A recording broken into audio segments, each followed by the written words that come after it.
waxaa la sheegay adeega Telebir inuu faa'iido weyn u horseedi doono shacabka dhexdiisa gaar ahaan dhinaca taabashada lacagta laga fogaanayo nidaam fududeynaya geedi socodka ganacsiga uu noqon doono.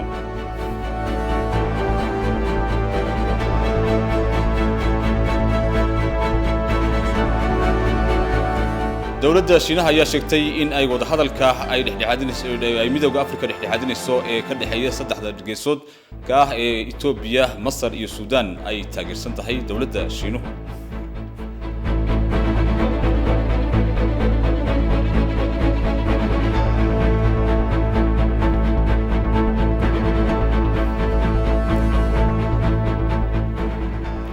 وعنا ونكسب كسر دوادة ورك لان تبصمالي اللي قضاها تبي ستوصل هالكن هذا قال السعودان كسر دوادة وركها أن تكتر قلني مدحوينها جمهورية الديمقراطية الفيدرالية إثيوبيا أي كلن وذا تشيا اللي لتي وذا هذا اللي لتي مدحوينها دلكاسي يوغندا بول كاغامي أو إسلام الكاسي نكود هالين الريموك للدول أو سكاشي كدحية يجو كل ما يدلكاسي فرانسيسكا عبد الله ربيع ينصو كوبيا faransiiska ayaa dalkiisa ku qabtay kulan laga wada xaajoonayo sidii qaaradda Afrika looga caawin lahaa dhibaatooyinka dhaqaale ee kala kulantay qaaraddu cudurka ama safmarka COVID-19. haddaba madaxweyne Sahle-Work Zewde oo kulankaasi ka qayb qaadanaysa ayaa dalka Faransiiska kula kulantay madaxweynaha dalka Rwanda Paul Kagame. labada madax waa madaxweyne Sahle-Work Zewde iyo madaxweyne Paul Kagame waxay ka wada hadleen xiriirka laba geesoodka labada wadan ka dhaxeeya Itoobiya iyo Rwanda iyo arrimaha geeyiga. kulankaasi ka dhacay magaalada Paris ee dalka Faransiiska ee laga wada hadlayo sidii wax looga qaban lahaa dhibaatooyinka dhinaca dhaqaale ee qaaradda Afrika ay kala kulantay safmarka COVID-19 waxaa ka qayb qaatay madax badan oo wadamada qaaradda Afrika ka socda kuwa ka socda kooxda loo yaqaano G7 iyo kooxda G20 iyo waliba wakiilo ka kala socda macadyada caalamiga sida IMF, Banka Adduunka iyo Banka Horumarinta Qaaradda Afrika. waxa Itoobiya shirkaas uga qayb qaatay wakiil ka ah madaxweyne Sahle-Work Zewde iyo wasiirka maaliyadda Mudane Axmed Shide. adeega Telebir ayaa lagu tilmaamay inuu wax weyn ka tarayo gaar ahaan dhinaca geedi socodka ganacsiga shacabka dhexdiisa ka dhaxeeya isla markaasina uu fududeynayo Telebirku adeega dhinaca taabashada lacagaha si looga fogaan lahaa. Xamdi Maxamuud ayaa noo soo koobaya. dhawaan ayay ahayd markii shirkadda isgaadhsiinta Ethio Telecom ay daafurtay adeega cusub ee Telebir kaasi oo ah adeeg si fudud la iskugu weydaarsanayo lacagaha. adeega Telebir ayaa fududeynaya in si sahlan lacagaha la iskugu weydaarsado lagu tukaamaysto iyo in biilasha lagu bixiyo. adeegan ayaa la sheegay inuu yareynayo daabacaadii lacagta faraha badneyd isla markaana kor u qaadayo kobaca dhaqaale ee dalka oo uu yahay mid faa'iido badan. kaliya sanadkii dhammaaday ee 2020 ee tirsa taariikheedka reer Yurub ayaa adeega lacagaha la isku weydaarsado mobilka waxay gaadhay 767 bilyan oo dollar dunida halka bariga Afrikana la isku weydaarsaday 273 bilyan oo dollar. haddaba shirkadda isgaadhsiinta Ethio Telecom ayaa sheegtay in iyadoo ka duuleysa baahida shacabku ay u qabaan adeegani daafurtay adeegan kasakow isticmaalayaasha waxaa qayb ka noqonaya xarumaha aad u badan gaar ahaan xarumaha adeega lacagaha yaryar ee ka jira dalka gudihiisa ee loo yaqaano microfinance-ga xawaaladaha caalamiga ah ee lacagaha dibadda la iskugu gudbiyo kuwaasi oo wakiilo u noqon doona shirkadda isgaadhsiinta Ethio Telecom. 15,000 oo ka mid ah wakiilada eBir ee Telebir u noqonaya wakiilada ayaa sheegay inay diyaar u yihiin bilaabidda adeegani Telebir iyagoo gaadhsiin doona muddo sanad ah gudaheed 15,000 oo wakiil. shirkaddu waxay sheegtay in 5 sano ee soo socota gudaheed 40% ilaa 50% dhaqaalaha waddanka lagu isticmaali doono adeega Telebir. adeegani ayaa sidoo kale waxaa lagu sheegay inuu qayb ka qaadanayo kobaca dhaqaalaha ee dalka. sidoo kalena 5 sano ee soo socota ayaa la qiyaasay in isticmaalayaasha Telebir ay gaadhayaan 33 milyan la iskuna weydaarsan doono lacag cadadkeeda lagu qiyaasay 3.5 trilyan oo bir. howlaha kala duwan ee haddii aan gudubno imikana warbixinta waxaa dawladda Shiinaha ayaa sheegtay in ay taageerayso wada hadalka u socda Itoobiya, Masar iyo Suudaan ee ku saabsan nacbiyaha dhismaha biyo-xidheenka weynida bulshada Itoobiya ee ay dhexdhexaadinayso midowga Afrika. Cabdullaahi Raabi ayaa noo soo koobaya warbixintan. Shiinaha ayaa sheegay inuu taageersan yahay wada hadalka dhex maraya saddexda wadan Itoobiya, Masar iyo Suudaan ee biyo-xidheenka ku saabsan uu dhexdhexaadinayo midowga Afrika. madax ku-xigeenka ergada Shiinaha ee safaaradda Shiinaha Itoobiya ka furan Ji Tian ayaa wakaaladda wararka Itoobiya u sheegay in biyo-xidheenkani uu yahay mid aragtida adduunka oo dhan soo jiitay wuxuuna tusaale ahaan u soo jeediyey in arrintan ay tahay mid laga wada hadlay shirka golaha ammaanka ee ururka qaramada midoobay. wuxuuna sheegay maadaama Shiinuhu yahay saaxiibka qaaradda Afrika inuu fahansan yahay waxtarka uu biyo-xidheenkaasi Itoobiya u leeyahay. saas awgeed waxaanu taageersannahay Shiinuhu taageersan yahay buu yidhi wadahadalka saddex geesoodka saddexda waddan dhex maraya biyo-xidheenka ku saabsan in midowga Afrika uu dhexdhexaadiyo. wuxuu intaasi ku daray maadaama Shiinuhu saaxiibka Afrika yahay inuu fahansan yahay waxtarka uu biyo-xidheenkaasi leeyahay, gaar ahaanna waxtarka u leeyahay horumarka Itoobiya. saas awgeed buu yidhi waxaanu taageersannahay dhexdhexaadinta midowga Afrika ee ku saabsan wadahadalkaasi biyo-xidheenka. waxaa kaloon taageersannahay buu yidhi inuu yahay habka ugu wanaagsan ee khilaafkaasi lagu xallin karo, iyo in dhibaatooyinka gudaha qaaradda Afrika ka dhaca xal qaaradda ka yimaada lagu xallin karo, loona baahan yahay in lagu xalliyo. wuxuuna sheegay in masraxan wadahadalka midowga Afrika uu hogaaminayo inuu yahay goobta saxda ee arrintaasi wax laga qaban karo. wuxuuna ugu baaqay diblomaasigaasi saddexda waddan Itoobiya, Suudaan iyo Masar inayna ka bixin wadahadalkaasi uu hogaaminayo midowga Afrika. halkan nagala socotaan walaanta af Soomaaliga ah ee luqadaha ETV toosaad uga socotaan. waxaa la sheegay in dib u habeyn lagu sameeyay geedi socodka dhinaca dalxiiska wax soo saarka kheyraadka beeraha oo isla markaasina badeecadaha kala duwan ee la dhoofinayana sidii loogu saleyn lahaa hab casriyeysan. warbixintan waxaa noo soo koobaya Xamdi Maxamuud. wasaaradda beeraha ee dalka ayaa sheegtay inay wado howlo kor loogu qaadayo qorshayaasha maalgashi ee dhinaca beeraha wax soo saarka ee dibadda loo dhoofiyo. wasiiru dowlaha wasaaradda beeraha ee dalka Wandhuhal Habtamo ayaa sheegay in howlahani kor loogu qaadayo sektarka beeraha ee dalka ay ujeedada ugu muhiimsan ay tahay in la horumariyo adeegyada wax soo saarka badeecooyinka dibadda loo dhoofiyo, isla markaana ay dowladdu ahmiyad siinayso sidii loo taageeri lahaa beeralayda ku howlan wax soo saarka dalagyada kala duwan ee beeraha. የምግብ ዋስትና ወይም ፉድ ሴኩሪቲ የምንለው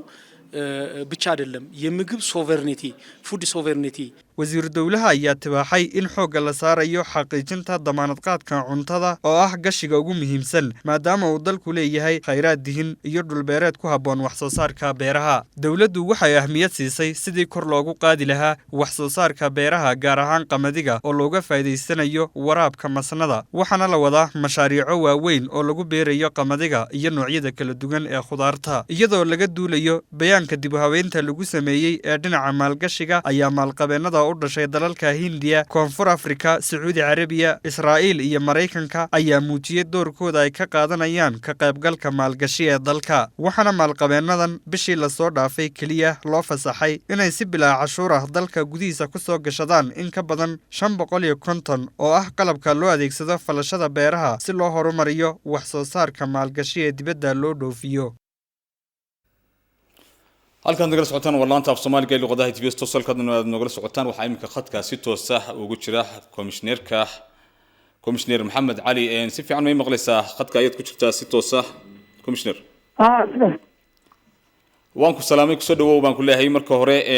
komishineerka booliska deegaanka Soomaalida. waxaad bal nooga warantaa waxa jirtay dhawaantan in tababar la siiyay ciidamada deegaanka Oromiya iyo deegaanka Soomaalidu ay ka qayb qaateen oo tababarkaasi oo ka socday magaalada Jigjiga lagu qabtay. bal tababarkaasi ujeedadiisu maxay ahayd, faa'iidadiisuna maxay ahayd laga faa'iiday? tababarkan wuxuu ku saabsanaa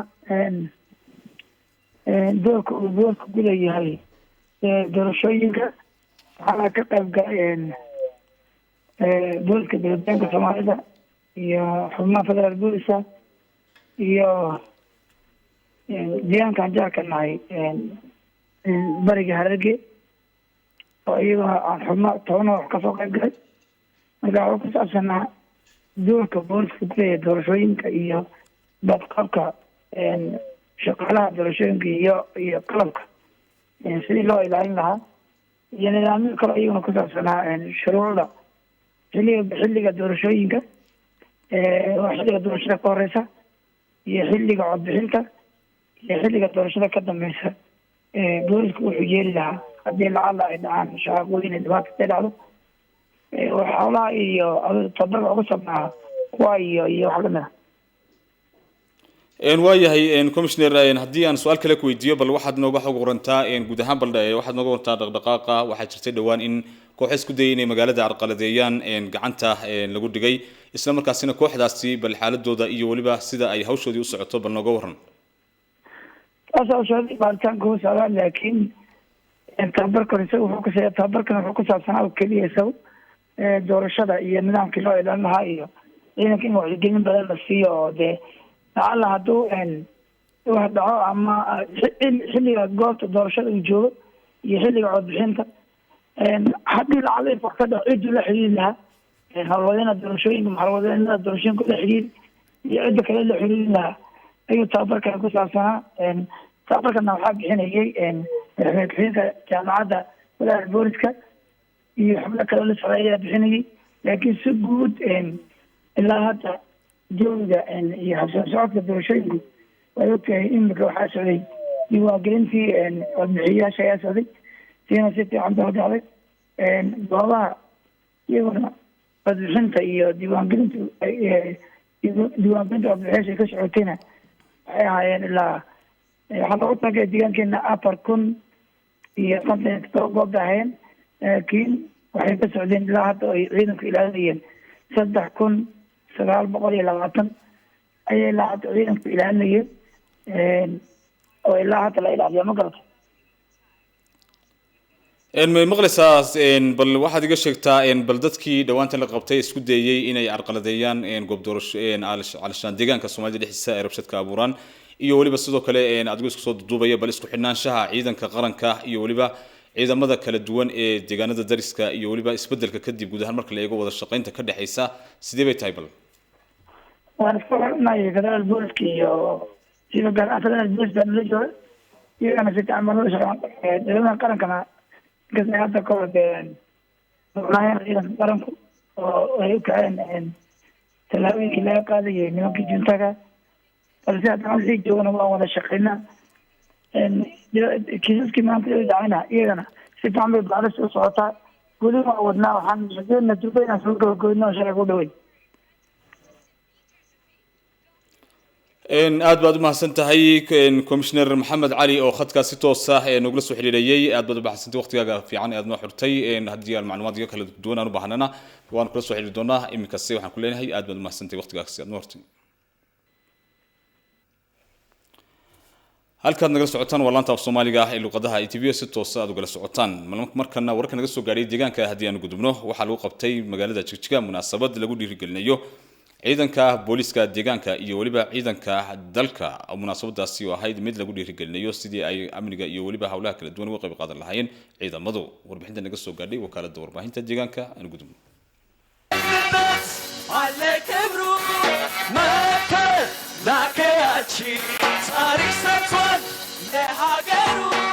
munaasabadani lagu dhiirigelinayay ciidamada dalka iyo deegaanka oo lagu qabtay madasha sayid maxamed cabdulle xasan ayaa waxaa ka soo qaybgalay mas-uuliyiin heer deegaan ah cuqaasha culimo owdiinka iyo qaybaha kala duwan ee bulshada. sidoo kale waxaan ka maqnayn ciidamada difaaca bariga Itoobiya kuwa federaalka ciidanka xoogga gaarka ah ee deegaanka iyo qaybaha kale ee hay'adaha ku shaqada leh howlaha amniga. ujeedada xafladani ayaa ahayd isku xidhka laamaha kala duwan ee ciidanka iyo bulshada dhiirigelinta shaqooyinka amni sugidda ee ay hayaan ciidanku oo ay ugu horeyso guulihii istabajooga ahaa ee ay ka soo hooyeen ururka argagixisada ah ee TPLF amaba Juntaga halka ciidamada xoogga gaarka ah ee deegaankana looga mahad celinayay sugidda amniga gudaha iyo midka xuduudaha oo horaan ay u baneeyeen ciidamada militarigu. shacabkeenu waa udub dhaxaadka guusha ciidankeena waxay ahayd halku dhaga munaasabadani oo ayna ka maqnayn heeso iyo riwaayado lagu dhiirigelinayo ciidamada laguna bogaadinayo guulaha ballaaran ee ay soo hooyeen muddooyinkii u dambeeyay. wasiir ku-xigeenka xafiiska madaxweynaha mudane maxamed yuusuf roble ayaana nooga waramaya dulucdii munaasabadani. bismillaahir rahmaanir rahiim waa munaasabad lagu maamuusayo ciidamada qaranka ciidamada deegaanka iyo hay'adaha kala duwan ee amniga shaqada wanaagsan ay qabteen gaar ahaan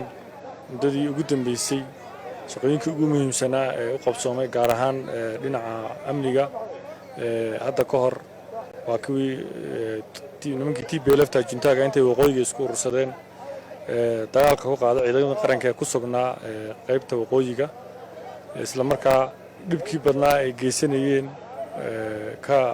dalahaan go'aankii la qaatay ahaa in amnigaasi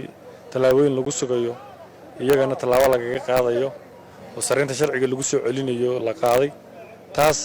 oo dhammaan ciidamada kala duwan dalka ka jira ay si wanaagsan uga qayb qaateen isla markaana kooxdii xaggaas ku urursatay cashir lama ilaawana loogu sameeyey nimankaasi oo intooda badan dad xagga deegaanka Soomaalida aad looga yaqaanay ahaa oo dad yacni dhiigmiiraysa oo 27 sano ay ugu dambeeyay deegaankeena iyo shacabkeena dhibaato aad u weyn ku hayay in talaabaqaadkii laga qaaday kuwana lagu laayay kuwana sharciga lagu hor keenay oo xabsiyada ay ku jiraan isla markaana ciidamada geesiyiinta ee ciidamadeena gaarka ahna doorkii ay baneeyeen gaar ahaan deegaanka Soomaalida iyo qaybihii xuduudda ahaa oo dhan ay amnigoodii boqol gacanta ku hayeen ciidamada dowladda deegaanka Soomaalida gaar ahaan ciidamada gaarka ah iyo gudaha hay'adaha amniga ee kale ciidamada booliska ayaguna wixii dambi iyo falal isku dayga oo dhan ay ka hortageen marka waa adigu munaasabad guud oo loogu maxaan ku dhahay loogu mahadnaqayay isla markaana lagu maamuusayay hay'adaha amniga oo ay ugu horeeyaan ciidamada qaranka ee deegaanka iyo ciidamada haliyada liyo booliska munaasabadan oo ahayd munaasabad runtii ballaaran way soo agaasimeen ciidamada qaranka oo ahayd aasaaskadu ahaa isku xidhnaanshaha iyo hay'adaha iyo adkeynta nabadgelyada ee ciidamada qaranka ee dalka Itoobiya iyo ciidamada deegaanka kala gedisan taasoo ahayd oo saldhigyadu ahayd qaabkii dalka Itoobiya nabadgelyadiisa loo sugay tusaale ahaan sida jundaydii looga talaabo qaaday iyo ciidamada deegaanku buuxintii ay buuxiyeen goobihii uu ka baxay ciidanka qaranku uu ka baxay iyo guud ahaan isku xidhnaanshaha ciidamada qaranka ee dalkeena Itoobiya iyo guud ahaan deegaankeenna hay'adaha nabadgelyada kala gedisan iyo ciidamada deegaanku ee qaabka isku xidhnaanshuhu yahay iyo sugidda xadkeennan dalalkan aan jaarka nahay xadka ballaaran qaabkan u sugnay ee amniga qaabkaas ahayd munaasabadu ahayd iyo guud ahaan sii adkeynta xaaladda nabadgelye ee dalka iyo deegaanka guud ahaan waxaan ogsoonahay cadawdo fara badan oo darsanahay ayaa dalalkan Itoobiya darsla gaar ahaan al-shabaab oo dalkan Soomaaliya aan darsanahay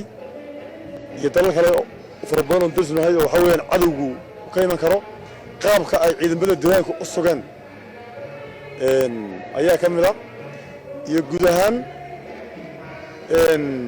ka qayb qaadashada iyo isku xirka ciidamada qaranka iyo waxa weeyaan ciidamada deegaanku qaabka ay soo xiran yihiin iyo in la sii adkeeyo nidaamka nabadgelye ee dalkan ama deegaanka runtii waana munaasabad aan aad iyo aad runtii ugu faraxsanahay siina xoojin doono run ahaantiina aan isleeyahay wax badan bay waxa weeyaan ay horseed u noqon doontaa qaybta nabadgelyada iyo si adkaanshaha iyo qaabka loo sii adkaan lahaa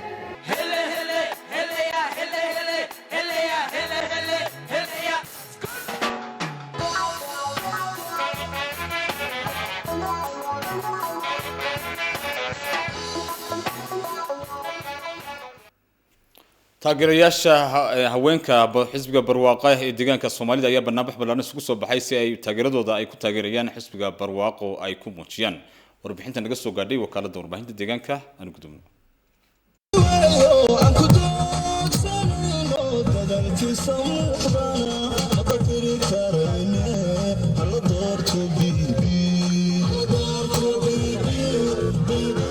bismillaahi raxmaani raxiim maanta waxaan isugu soo baxnay taageerada xisbiga barwaaqo oo ah guud ahaan maamulka magaalada Jigjiga haweenkii ku noolaa liiga haweenka taageerada xisbiga garabka haweenka ee xisbiga shacab weynaha ama ee haweenka ee taageerada xisbiga xubnaha xisbiga iyo dumarkii maamulka magaalada Jigjiga tar ahaan dhanna wax 5,000 ka badan ilaa 5,000 iyo wixii ka badan gaadhaya ayaa maanta isugu soo baxay taasoo ujeedadeedu ay ahayd in xisbiga barwaaqo taageero mug weyn ay haweenku u qabaan in la muujiyo isla markaana xisbiga kaliya ku dhaadan karno inuu yahay inaan muujino taageeradiisa isla iyo haddii ilaahay raalli ka noqdo haweenka guud ahaan deegaanka soomaalida ku nooli boqolkiiba 90 waan odhan karnaa waxay taageersan yihiin xisbiga barwaaqo maadaama hadafka xisbiga barwaaqo uu yahay muhiimadda uu haweenka siinayo sida aad ogtihiin hadda doorkan weli ma dhicin boqolkiiba 30 in haweenka la siiyo xildhibaanada oo xildhibaano la soo xulo xildhibaano taye iyo muuqaalba leh oo macnaha markaan taye leeyahay iyo muuqaal dad wax bartay ah boqolkiiba 30 xildhibaanada deegaanka soomaalida in laga dhigo dumar markaad eegto xildhibaanada federaalka ama dalka u tartamaya boqolkiiba 50 ay dumar ay yihiin annaguna bilow maadaama uu yahay waa bilow wanaagsan taageerada dumarku taas ayaa halbeeg u ah xisbigan barwaaqo waa xisbiga keliya ee muhiimadda dhabta ah siinaya haweenka deegaanka soomaalida waxaan fariin u farayaa haweenka deegaanka soomaalida khaasatan haweenka maamulka magaalada Jigjiga mahadnaq aad u ballaadhan aniga oo matalaya xisbigii barwaaqo xubnaha xisbiga barwaaqo isla markaana xukuumadda laftigeeda matalaya waxaan leeyahay aad iyo aad bay u mahadsan yihiin taageerada mugga weyn ayna siiyeen annagana waxaan leeyahay in aan mas'uuliyadda ayna saarayaan aan ka soo bixi doono insha Allah kolley maanta isu soo baxay waxa weeye taageerada xisbiga barwaaqo in ka badan dumarka ku nool magaalada Jigjiga 5,000 iyo inta ka sarreysa waxay isugu soo baxeen maadaama lagu jiro ololihii doorashadii 6aad inay abaabulkan ay ku taageeraan oo iyagu isa soo abaabuleen haweenka ku dhaqan magaalada maamulka magaalada Jigjiga waxaan aad uga mahadnaqayaa dadkii soo agaasimay ee isxilqaamay haweenkii isxilqaamay ee iyaguna taageerada u muujiyay xisbiga noona muujiyay waqtigoodina noo horay baan horta uga mahadnaqaynaa guud ahaan haweenku soo dhayin liiga iyo haweenka dumarka aqoonyahanka dumarka waxgaradka hooyooyinka dhalinyarada dumarka guud ahaan intii isugu soo baxdayba bismillaahir rahmaanir rahiim kullu hadda maanta waxaan iskugu imaanay dumarka intaas la eego oo dhan cadadkooda 5,000 iskugu soo baxeen in la muujiyo taageero oo lagu taageersan yahay xisbiga barwaaqo dumarka maanta soo baxay waxay iskugu jiraan dhammaan liiga haweenka maamulka magaalada ganacsatayaashii maamooyinkii laguma kala hadhin wala iskugu soo baxay waxa iskugu soo baxaneen wadanta shacabka loo soo wada baxay taasoo ay la muujiyo taageerada xisbiga taasoo xisbiga barwaaqo ka kasbaday haweenkii in maanta inay isku soo baxaan ay taageerada ku muujiyaan hore waa loo soo sheegay laakiin rajooyinkii hadda ka hore dumarka lahaayeen way ka duwan tahay hadda rajooyinkii ay leeyihiin hadda xisbiga barwaaqo u keenay waxaan rajayn doonaa insha Allah shanta sano soo socota in dhinaca dhaqaalaha horumar ahaan iyo siyaasad ahaanba in dumarka laga marin dhalin doono doorkooda aad ay ka qaadan doonaan anaga oo taageero u hayna xisbiga barwaaqo cid la soo kaxeeyay cidii kaalay waan baxaynaa markaan nidhi cidii aan u sheegnayna soo raacdayna waan aragnay cidii kalena ikhtiyaar baa dadku ikhtiyaariin weeyaan marka waxaan ku taageerayaa qof waliba ikhtiyaarkiisa tii tiraado ma iman karayo way iska hadhaysaa tii tiraado waan tagayaa wayna soo raacaysaa ikhtiyaarka maanan heli jirin 12 marka la yiraahdo 12 halka hadiina laga waayo waxay ahaan jirtay ganaax maantana wax la isganaaxayo wax la isjiidanaya midna ma jirto xilligan doonaan soo kacnay xilligan doonana waa soo ururinay dadkii way isku yimaadeen cidiina soo raacdana waa ka banaanbax baa jira waana la soo raacay cidii hadhan ikhtiyaar bay leedahay marka xisbiga barwaaqo waxa ku taageerayaa ikhtiyaarka iyo nin walba maartay dimuqraadiyada ballaaran ayaan ku taageerayaa halka waxaan u imiday fagaaraha weyn ee la iskugu soo baxay ee haweenku iskugu soo bixin dhamaantood waan salaamayaa waxaan taageersanahay xisbiga BB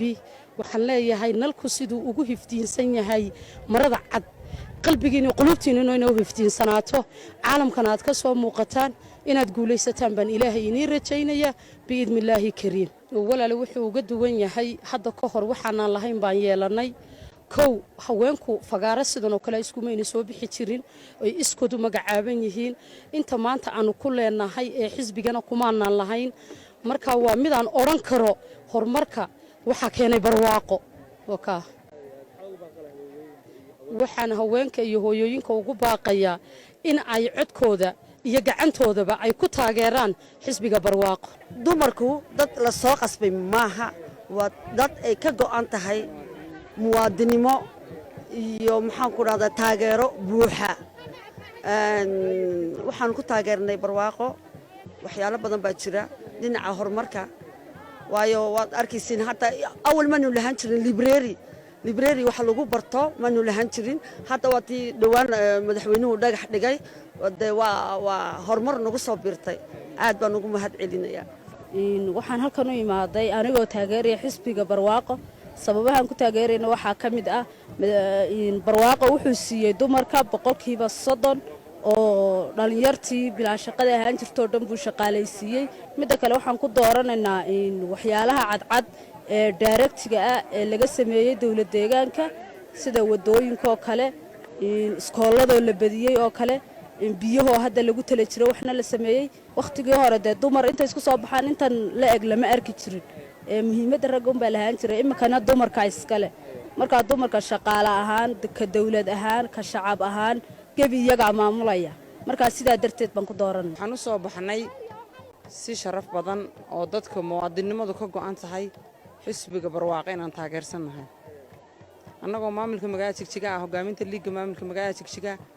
waxaan u taaganahay inaan xisbiga barwaaqo garabkii xisbigaanna aad baan u taageersanahay waxaan ku taageernay abni nabad de kowda habeenimo halka marna cidna joojinaysa xagad ka socota cidna nama laha ilmaha ayaga iskuulkan u dirana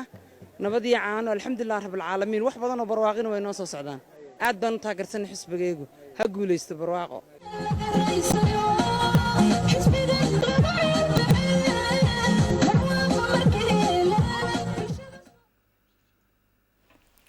markana warka dibadda haddii aynu gudubno waxaayadda qaramada midoobay ayaa sheegtay in xaaladda Falastiin iyo Israa'iil ka dhaxaysa dagaalkaasi haddii sii xumaado inay dhibaato weyn ka horseedi doonto dalalka bariga dhexe waxaana uu sheegay isla markaasina gaar ahaan dalalka bartamaha bariga dhexe ee isla markaasina sidoo sheegayo xogayaha guud ee hay'adda qaramada midoobay Antonio Guterres ayaa ku baaqay in isla markaasina dhibaatada kala duwan ee isla markaasina saameynta uu leeyahay dagaalkaasi haddii ay sii socoto xaaladaasi shidaal yarida iyo waliba dhibaatooyinka kala duwan ee burburka iyo waliba qasaaraha kala duwan ee iska soo gaadhaya ay dhibaato badan ay horseedo xaaladuna ay ka sii darto hay'adda qaramada midoobay waxay ku baaqdeen in dagaalintaasi wax lagu qabto haddii uu dagaalka ka dhaxeeyo Falastiin iyo Israa'iil uu sii xogeysto xaaladdu ay sii xumaan karto dhinaca kale Falastiin mas'uuliyiinta dalkaasi Falastiin waxay sheegayaan in maalin qura ay dhinteen ilaa 42 qof weerarka ay qaaday dawladda Israa'iil waxaana la sheegayaa sidoo kale dalka Israa'iil dhinaca kale waxay sheegaysaa masaraakiisha sarsare ee kooxda Hamas ayaa sheegaya laga bilaabo maalintii toddobaadkii uu socday dagaalkani dawladda Hamas in ay isla markaasina ay la beegsadeen ilaa 3,000 oo isla markaasina gantaalo ay ku dhufteen kooxda Hamas sida ay ku cabanayso dawladda Israa'iil dhinaca kale waxaa la sheegayaa in isla markaasina ilaa 80 diyaaradood oo dhinaca duqeynta ay ka howlgelisay dawladda Israa'iil isla markaasina ay kula beegsanayso Falastiiniyiinta warbixinta BBC waxay sheegaysaa in loo baahan yahay xaaladaasi si wax loogu qaban lahaa dhinaca kale waxay sheegaysaa dawladda Hamasna waxay wadaa iyaduna in ay ku dhufato isla markaasina iska difaacdo gantaalada kala duwan ee ay ku ridayso dhinaca bariga dhinaca koonfurta dalkaasi Israa'iil si sheegayso warbixintan uu ka helnay BBC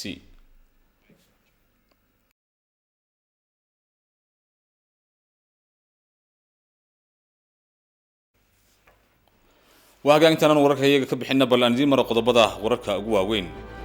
أديك تيلبر أيال تلمامي إنه فايدة وين كورسي ديون أقدقاق جناحسجاه الدلك كشراء.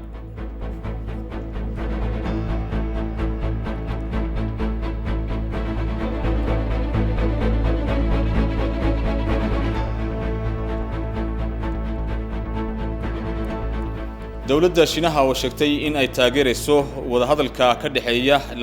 saddexda dal ee saddex geesood ku saabsan dhinaca dhismaha biixinka weyn ee bulshada Itoobiya, Masar, Suudaan iyo Itoobiya ee dhexdhexaadinayso midowga Afrika dawladda Shiinuhu ay mar walba taageerayso.